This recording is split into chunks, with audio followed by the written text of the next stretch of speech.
nito kayang bilhin ng tahanan na may halakhak, yakap at pusong buo.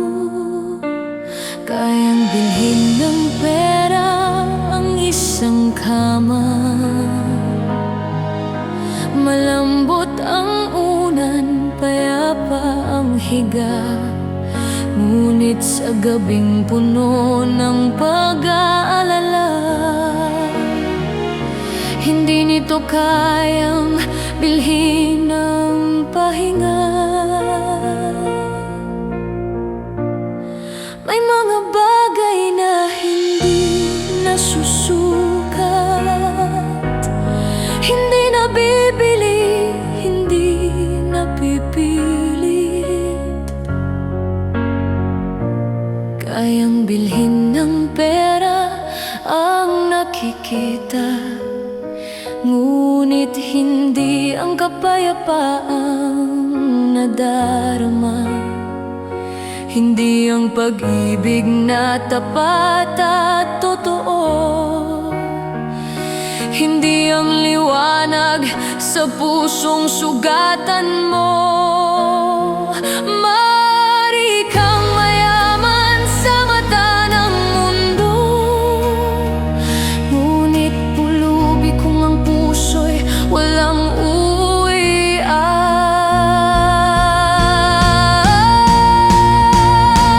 Kayang bilhin ng pera ang isang orasan, kumikinang ang oras sa kamay ng tao. Ngunit hindi nito kayang pigilan ang sandali o ibalik ang mga panahong naglaho. Kayang bilhin ng pera ang isang aklat,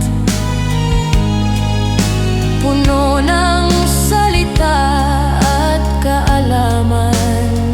Ngunit ang karunungan ay isinilang sa sugat, sa pagkadapa, luha at karanasan. May mga aral na binabayaran ng buhay, hindi ng salapi, hindi ng yaman ng kamay. Kayang bilhin ng pera ang hawak ng kamay, ngunit hindi ang kahulugang nagbibigay buhay. Hindi ang tapang, hindi ang pananalik, hindi ang pag-asang muling babalik. Maaari kang may lahat sa mata ng tao, ngunit ligaw kung ang puso'y walang tahanan.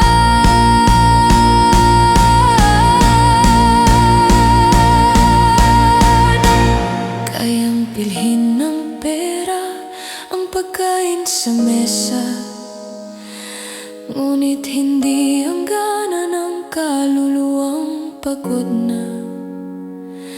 Kayang bilhin ng pera ang maraming kaibigan, ngunit hindi ang pag-ibig na nananatili kailanman.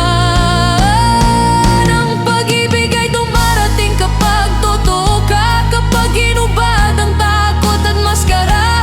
Hindi kapag mayaman, kundi kapag gising, kapag ang sarili mo'y buong yakap mong tanggapin.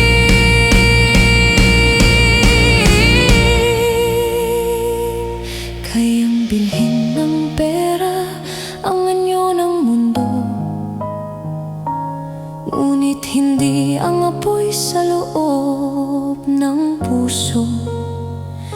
Hindi ang layuning, hindi ang kapatawaran, hindi ang tahanang hinahanap ng kaluluwa.